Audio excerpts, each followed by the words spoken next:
Orar. Padre querido, has hecho maravillas estos días, has tocado corazones, has transformado vidas, has perturbado mucha gente que no quiere rendirse a ti, no quiere entregarse a ti. En varios países, en varios lugares del mundo, tu palabra está llegando con fuerza, con el poder que viene del Espíritu Santo.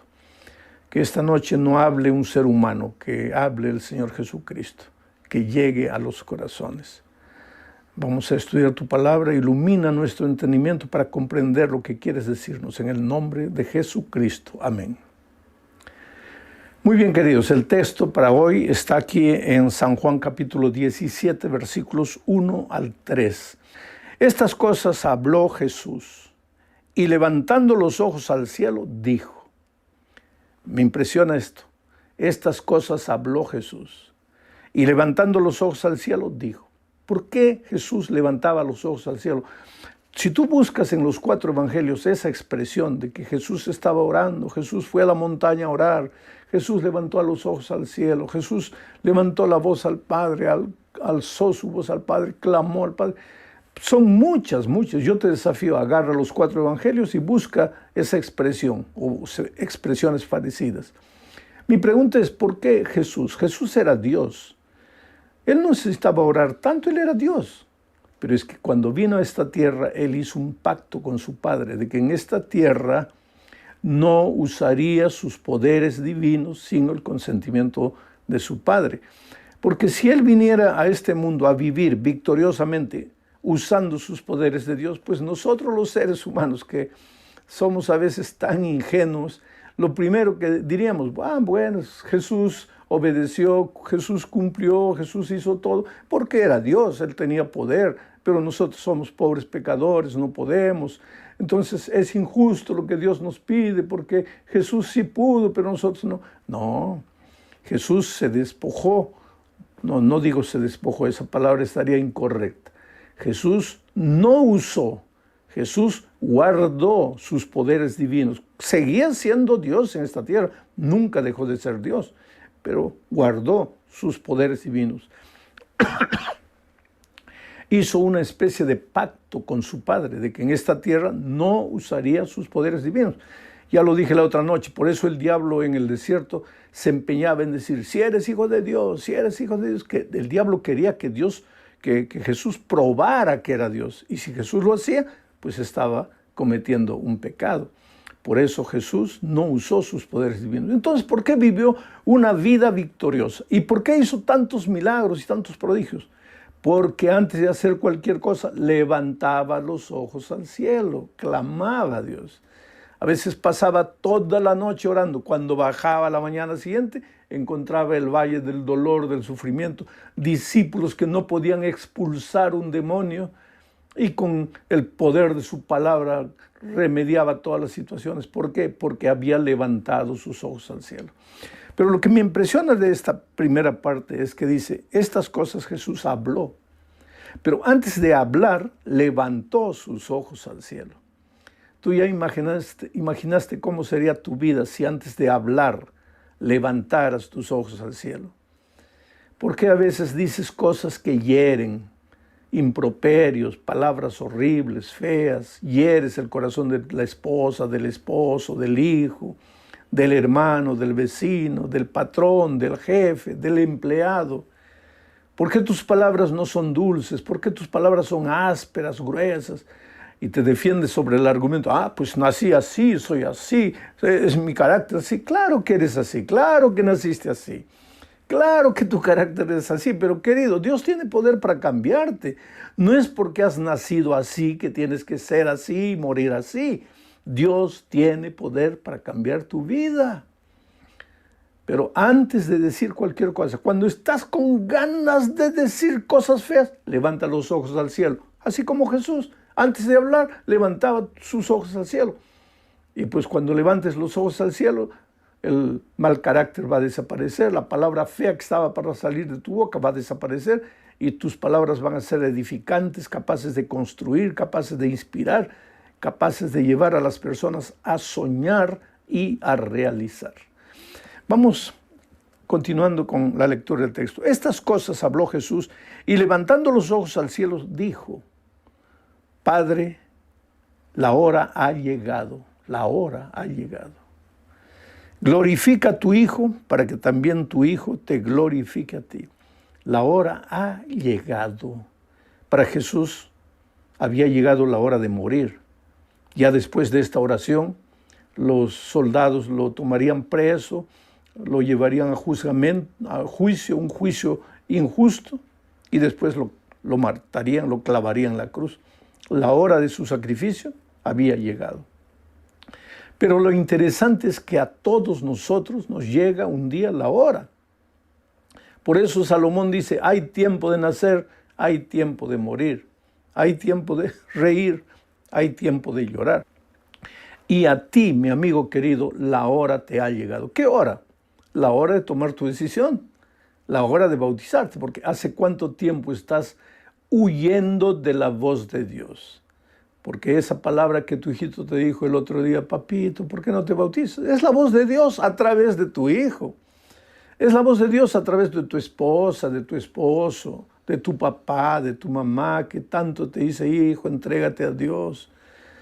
Es la voz de Dios. Ha llegado la hora que te decidas. Y estos días son días de decisión. Entrégale la vida a Jesús. Pero, pastor, ¿por qué usted insiste tanto en que me decida? Porque cuando Dios te llama, querido, Dios te llama solo para hacerte el bien. Mira lo que dice el texto aquí. Padre, la hora ha llegado. Glorifica a tu Hijo para que también tu Hijo te glorifique. Quiere decir que cuando tú tomas tu decisión, porque a Jesús le había llegado la hora de morir. Con su muerte iba a glorificar a su Padre. A ti te ha llegado la hora de morir, pero morir espiritualmente, en el santo bautismo. Y con tu bautismo ha llegado la hora de que glorifiques al Padre con una nueva vida, con una vida de productividad. ¿Por qué tienes que aceptar la invitación de Jesús? Porque Dios te llama, y Dios te llama porque te ama. Y cuando Dios te llama, solo quiere tu bien. Hace muchos años, cuando yo era niño, me gustaba mucho jugar el fútbol. Y mis hermanos, éramos 4 hermanos varones, pues jugábamos fútbol, pero pertenecíamos a una familia pobre. Nunca pudimos hasta ese momento comprar una pelota de cuero. En esos tiempos las pelotas eran medio ovales, ni siquiera redondas. Con el uso se hacían medio en forma de huevo. Eran unos bladders de jeve que se colocaban dentro del cuero, se inflaba con la boca o con un inflador y después se amarraba y se metía dentro de la propia pelota. Cuando venía la pelota para cabecear y tú cabeceabas, eso te hacía doler, te dejaba una marca en la frente, pero era lo que teníamos.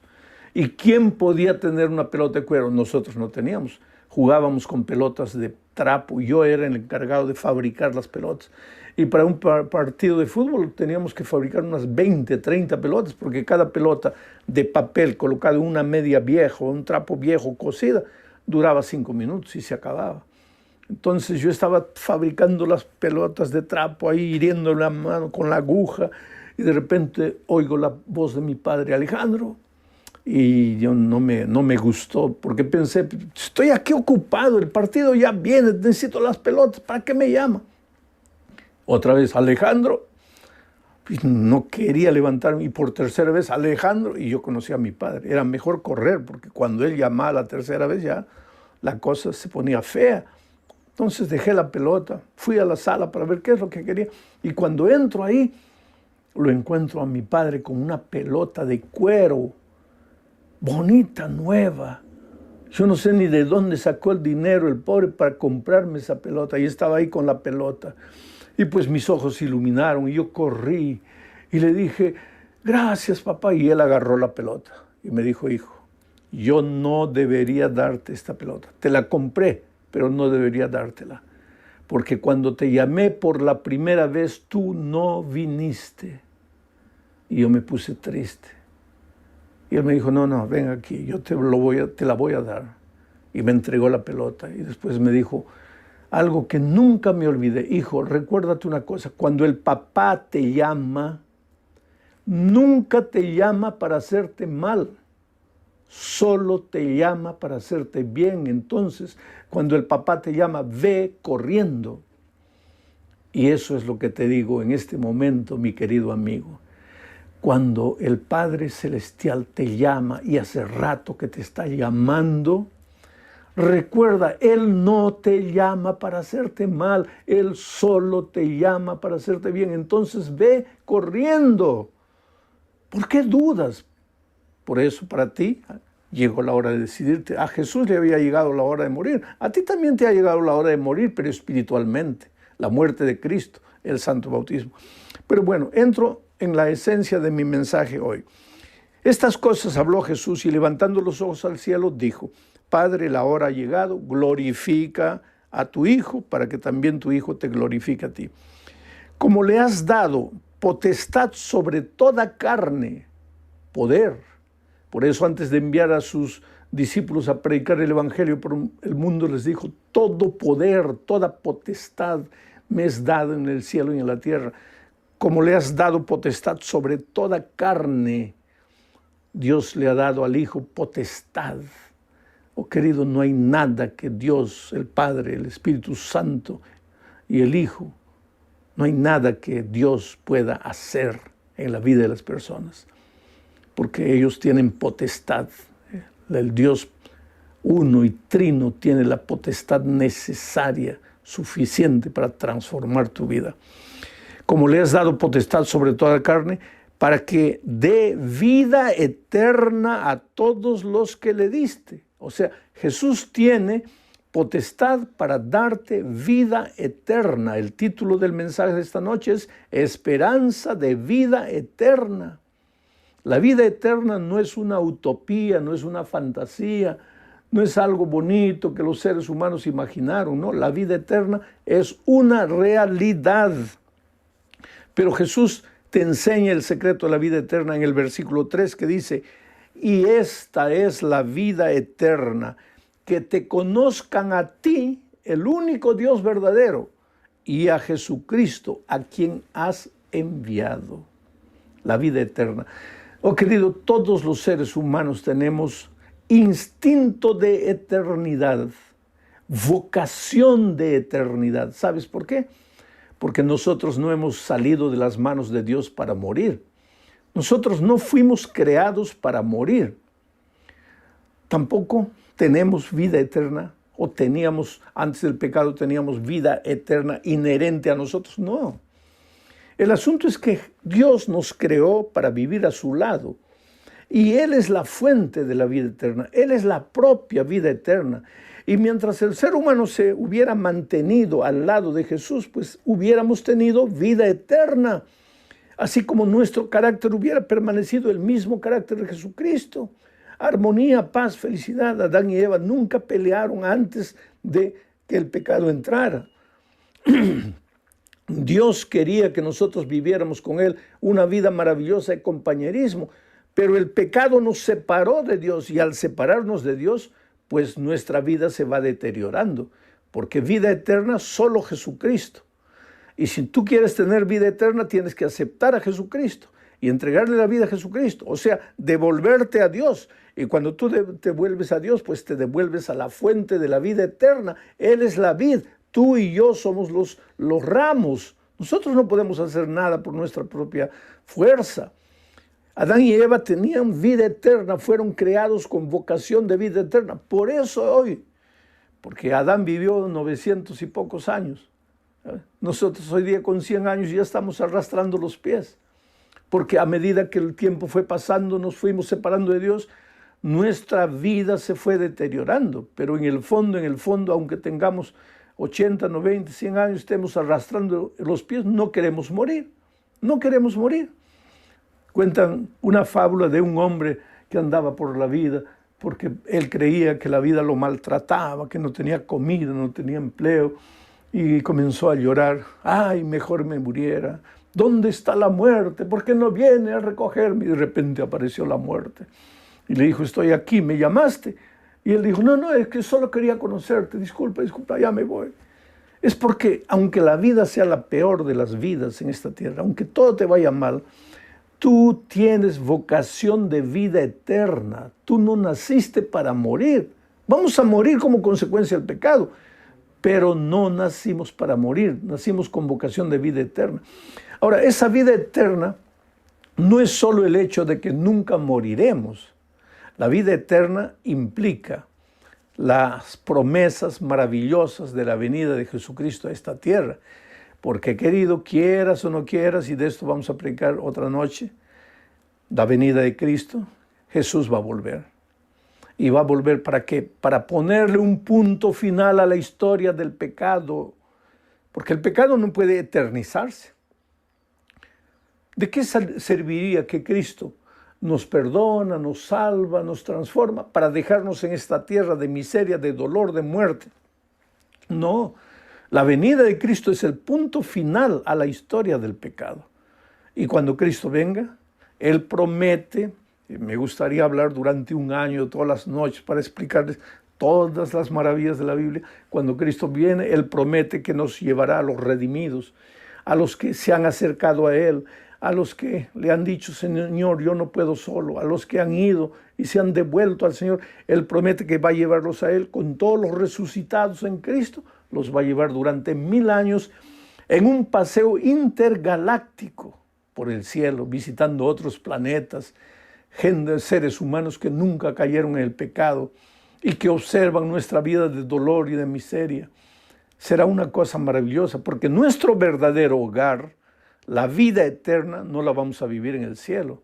En el cielo solamente vamos a pasar unas vacaciones, todo gratis, todo pagado.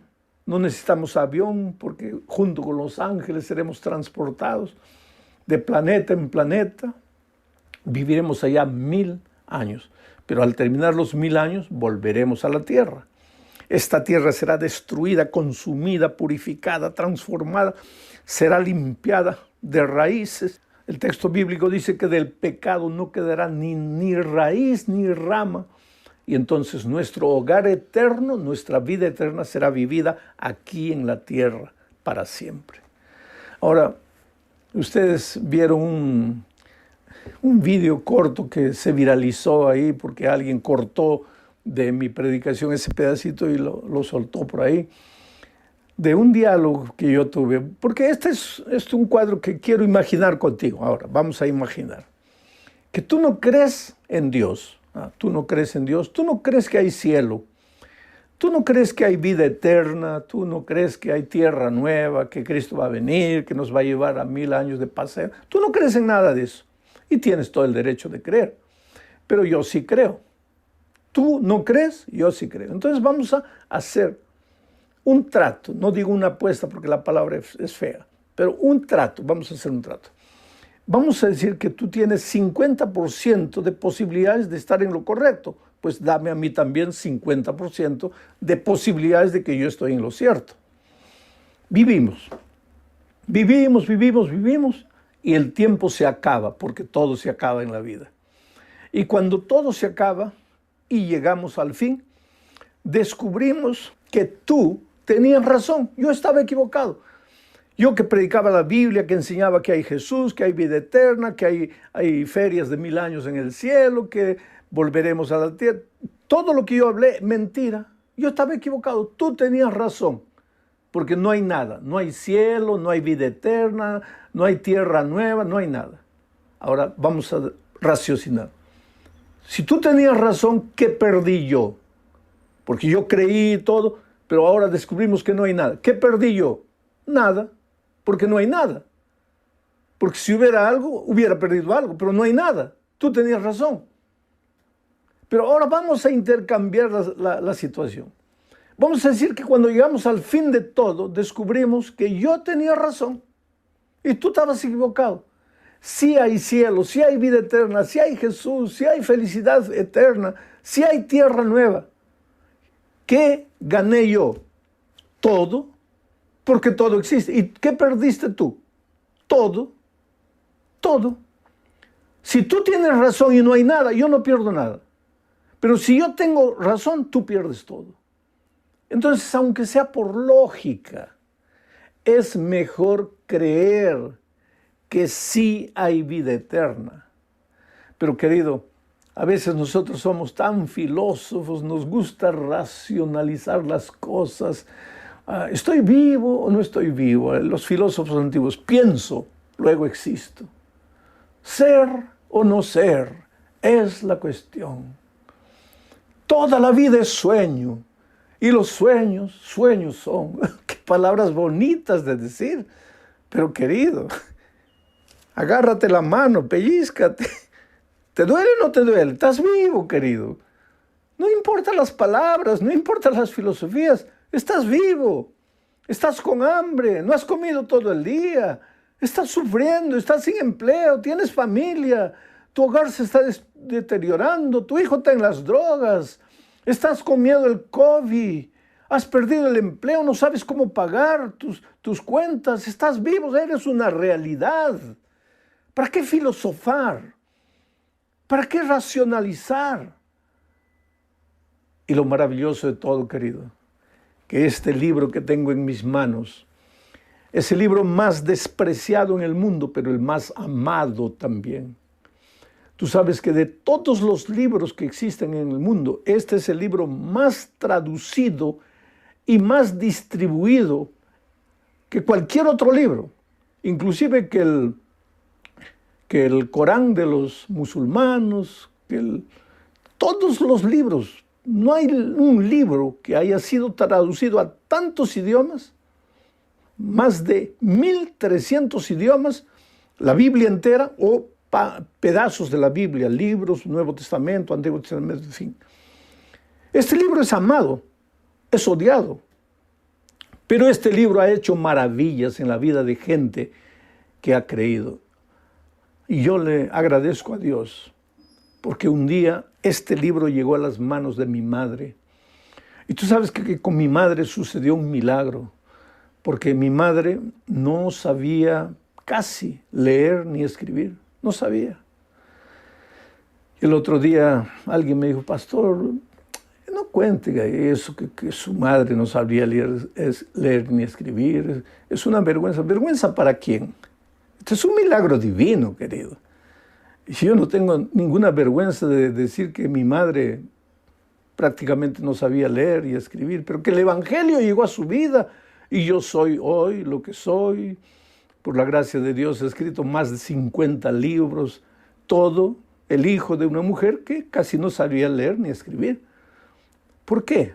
Por el milagro. La palabra llegó a las manos de mi madre y ella no podía leer. Cuando le enseñaban bien, cuando le instruían, le explicaban bien, pero ella quería alimentarse por sí misma, ella quería leer la palabra, pero no podía leer. Entonces un día se arrodilló, mira el milagro, y le dijo, Dios mío, yo necesito alimentarme de tu palabra. Yo quiero leer, no puedo leer, pero necesito leer. Haz un milagro, enséñame a leer, Señor, enséñame a leer. En esos tiempos no había programas de alfabetización para adultos ni nada de eso que hay hoy. Ella empezó a orar, y Dios hizo el milagro y de repente empezó a entender la Biblia. Y tú sabes que hasta el final de sus días mi madre leía perfectamente la Biblia, pero otros libros ella tenía mucha dificultad de leer, periódicos, cualquier cosa, ella tenía mucha dificultad de leer, pero cuando le entregabas la palabra de Dios, ella leía todo corrido, por el milagro de Dios, porque era una mujer sincera que buscaba entender, buscaba conocer y creía en la palabra de Dios y me llevó a creer en la palabra de Dios. Después yo terminé el curso de secundario, fui a la universidad, estudié en el seminario de teología, me preparé, después hice la maestría, finalmente me entregaron un título doctoral y todo. Y cuanto más estudio la palabra de Dios, y cuanto más leo, y cuanto más analizo, palabra por palabra, y ahora voy hasta muchas veces a auxiliarme con el idioma hebreo, con el idioma griego, conozco, cada vez más creo en la palabra, cada vez más creo en la eternidad, creo en el Señor Jesucristo, en su gracia transformadora, en las maravillas que Él hace. Él puede tomarte en sus manos, querido, así deformado como estás. Carácter horrible, no sabes qué hacer con tus impulsos, con tu temperamento. Ve a Jesucristo. Nos espera un destino glorioso. Mira lo que dice Primera de Pedro, capítulo 5, versículo 10. Mas el Dios de toda gracia, de toda gracia, porque la salvación no es por obras, es por gracia. Y si un día vas a llegar a la vida eterna, no va a ser porque te has portado bien, es por gracia. Y si te has portado bien, también es por gracia. Gracia. Y el Dios de toda gracia que nos llamó, voy a leerlo en segunda persona para ti, segunda persona singular. Y más el Dios de toda gracia que te llamó, hijo, María, Pedro, Luisa, Juana, no sé cómo te llamas, el Dios de toda gracia que te llamó a su gloria eterna. Dios te hizo nacer para la eternidad. No tengas miedo de morir en esta tierra, porque esa muerte yo le llamo muertecita. Inclusive cuando tú ves al Salmo 23 y encuentras la frase de David que dice: aunque ande en valle de sombra de muerte, no dice de sombra y de muerte, dice aunque ande en el valle de sombra de muerte. Sombra de muerte es una cosa, muerte es otra cosa. La sombra de muerte no te puede asustar. Un gigante te puede asustar, pero la sombra del gigante, ¿qué te va a hacer? Nada. La muerte, aunque sea esta muerte pasajera, te puede asustar de alguna manera, pero la sombra de muerte que te va a asustar. Pero yo a esta muerte pasajera le llamo sombra de muerte. ¿Por qué tienes que tener miedo? Tú y yo vamos a morir, pero si morimos en Cristo con esperanza, vamos a resucitar cuando Cristo venga. Y entonces hemos nacido para la eternidad. La eternidad no es utopía, es una promesa divina. Pero el Dios de toda gracia que te llamó a su gloria eterna en Jesucristo, la única manera de aceptar el llamado a la gloria eterna, a la vida eterna, a las promesas eternas maravillosas, la única manera es Jesucristo. Por eso Jesús dijo, y esta es la vida eterna, que te conozcan a ti, el único verdadero Dios verdadero, y a Jesucristo, a quien tú has enviado. Y ahora Pedro dice, porque Dios, el Dios de la gracia, te llamó para su gloria eterna en Jesucristo. Por eso necesitas aceptar a Jesús. Por eso necesitas rendirte a Jesús. Y por eso necesitas aceptar el bautismo. Porque cuando aceptas el bautismo, aceptas la muerte de Cristo. Mas el Dios de toda gracia, que te llamó a su gloria eterna en Jesucristo, después de que hayáis padecido un poco de tiempo, mira, como Dios no te hace una promesa mentirosa, te promete la vida eterna, el cielo, y el cielo. El otro día alguien me preguntó, ¿cómo es el cielo? Pues la Biblia responde. Cierra los ojos en este momento. Imagina el lugar más bonito, más paradisíaco donde te gustaría vivir. Un lugar, una mansión linda, llena de flores, de grama verde, de árboles frondosos, de animales bellos, un lago azul, pececitos coloridos. Imagina lo más bonito. Eso que acabas de imaginar no es nada comparado con lo que Dios te está preparando. Porque la Biblia dice que lo que Dios nos ha preparado es cosa que ojo nunca vio, oreja nunca oyó y jamás ha subido al pensamiento del ser humano. Eso es lo que te está preparando Jesús. Pero antes de prometerte eso, Él dice que vas a sufrir un poco de tiempo. Poco de tiempo, vas a sufrir. ¿Por qué? Porque sigues en esta tierra. Y ya te dije, cuando quieras tomar tu decisión, querido, va a haber gente que te va a decir, eres un loco, eres un tonto, que te estás dejando engañar. Muchas veces yo he visto esposos que han expulsado de la casa a las esposas por aceptar a Jesucristo. He visto padres que le han dicho al hijo, olvídate que este es tu hogar, ya vete de aquí, has traicionado la fe de tus padres. He visto gente que ha sido expulsada del empleo por guardar el sábado, por obedecer a Jesucristo. Entonces, mi amigo querido, Dios te dice, te voy a dar la gloria eterna, la vida eterna, pero vas a sufrir un poco en esta tierra. Pero mira, después de que hayáis padecido un poco de tiempo, pero Él mismo, Jesucristo mismo, te perfeccionará, te afirmará, te fortalecerá y te establecerá. Por lo tanto, no tengas miedo. Entrégate a Jesucristo. Que el diablo venga con todas sus huestes, que trate de destruir tu vida, jamás vas a poder. Yo ya les conté el otro día que el enemigo muchas veces cuando estoy predicando aparece ahí, se manifiesta. Yo estaba un día conversando con una joven que quería casarse con un hombre que no creía en Dios, no creía en nada. Y él le dijo, mira, yo quiero hablar con ese pastor. Y le trajeron al muchacho y me quedé solo con él, solo. Y él me dijo, pastor, ustedes no predican el amor, sí. La Biblia no es un libro de amor, sí. Y ustedes no dicen que Dios es amor, sí.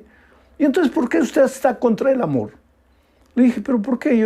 ¿Por qué dice que estoy contra el amor? Sí, porque mi novia dice que ustedes le prohíben, ustedes los pastores le prohíben que se case con un ateo. Mira, querido, en primer lugar, abro paréntesis para decir que nosotros no prohibimos nada.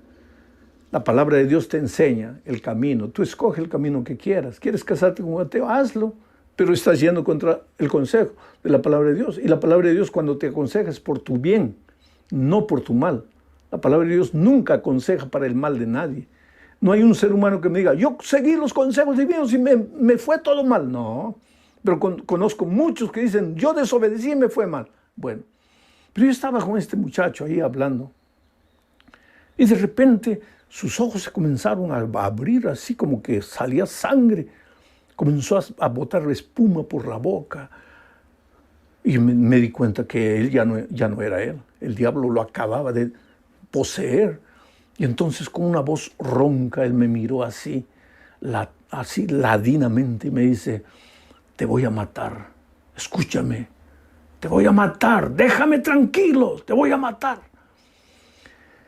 Y querido, yo siempre digo, jamás hables con el diablo. Con el diablo no se habla.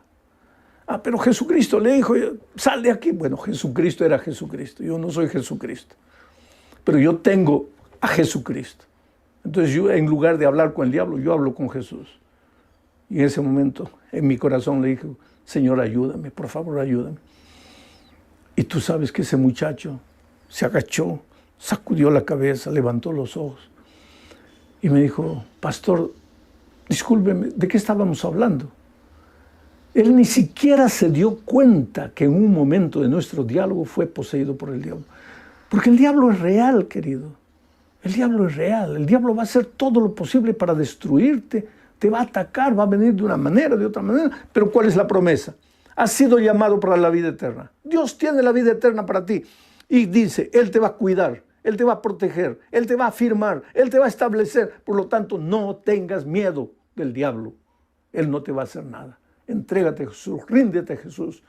Como el pollito, ve corriendo debajo de las alas de la gallina protectora, tu Dios santo. De ahí el diablo no puede tocarte. Yo tengo en mis manos la historia de Edgar Rodríguez. Edgar Rodríguez nació en un hogar pobre. Esta sociedad que vivimos es una sociedad injusta. Ahora, queridos, la pobreza no es argumento para la delincuencia. Yo sé que hay mayores oportunidades de caer en la marginalidad, en la delincuencia, en la vida promiscua, en los vicios, pero no es argumento, porque conozco muchos hogares pobres.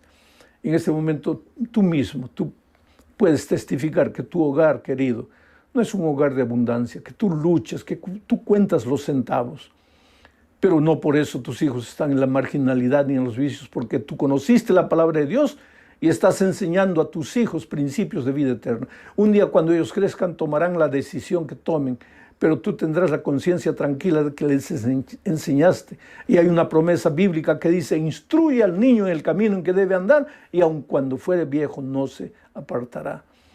Pero Edgar, que nació en un hogar cristiano, a pesar de todos los principios que la madre colocó en su corazón, cuando creció, estudió mecánica, fue un buen mecánico, tenía talento para los carros, estableció su propio negocio, prosperó, le fue bien, ganó bastante dinero, pero junto con el dinero se alejó de Dios, se separó de la iglesia, olvidó sus valores, sus principios, cayó en un vicio, en otro vicio, en promiscuidad, en miseria. Siempre fue un buen hijo, siempre fue un buen hermano, un buen esposo, pero lejos de Dios, completamente lejos de Dios. No estaba casado en ese tiempo, todavía estaba soltero. Un día por esas tonterías porque yo dije el otro día, no te acercas del árbol, porque lejos del árbol estás seguro. Aquí es territorio del diablo. Te acercas ahí, pues el diablo te va a agarrar. ¿Quieres la protección de Dios? No te acerques donde el diablo te va a agarrar. Pero él estaba bebiendo ahí con su hermano y de repente aparecieron unos delincuentes, les vaciaron todo el tambor del revólver en el cuerpo. Los dos quedaron entre la vida y la muerte. La madre cristiana corrió al hospital y el médico le dijo, señora, no la voy a engañar. Su hijo tiene 2% de posibilidad de vida. ¿Y sabes lo que esa señora cristiana, mujer de Dios, gloria a Dios por las madres cristianas que oran por los hijos rebeldes? ¿Sabes lo que esa madre le dijo al médico? Doctor, usted haga el 2% que usted puede y por favor hágalo bien hecho. Pero el 98% lo va a hacer Dios. Y tú sabes que Dios levantó a este hombre de la muerte y levantó a su hermano también de la muerte. Pero asimismo su corazón estaba endurecido. Pasó el peligro, no se acordó de Dios, no le devolvió la vida a Dios. Un día frente a su oficina se malogró un carro y él salió a ayudar. Era una joven. Ese carro no podía seguir andando, tenía que quedarse ahí. Él ofreció llevarla a la casa y en el camino descubrió que esta muchacha seguía a Jesús, amaba a Jesús, iba a la iglesia, estudiaba la palabra de Dios. Y fue ella que comenzó a evangelizarlo. Y finalmente Edgar Rodríguez se bautizó. Y hoy él es un anciano de iglesia, un líder, un predicador del evangelio. Este es el Dios poderoso, oh querido. Ese hombre estaba perdido, destruido, acabado. Tal vez la gente que lo conocía pensaba, para él no hay oportunidad, pero para Dios siempre hay oportunidad. Y en este momento el Espíritu de Dios está llamando a tu corazón, te está tocando, te está sacudiendo. Por favor, ábrele el corazón y toma tu decisión ahora.